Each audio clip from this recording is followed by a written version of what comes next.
කොහොමද මේ වගේ වාක්‍යයක් අපි ලියන්නේ? අපිට පාටි එකට යන්න පුළුවන් වෙයි.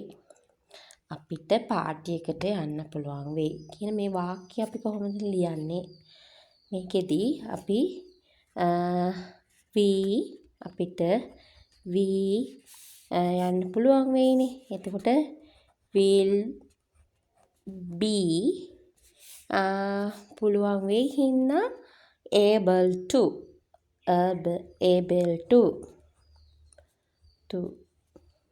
we will be able to.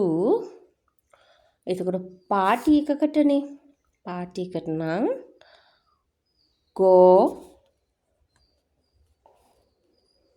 to the party. මෙතකොට we will be able to go to the party. අපිට පාටි එකකට යන්න පුළුවන් වෙයි.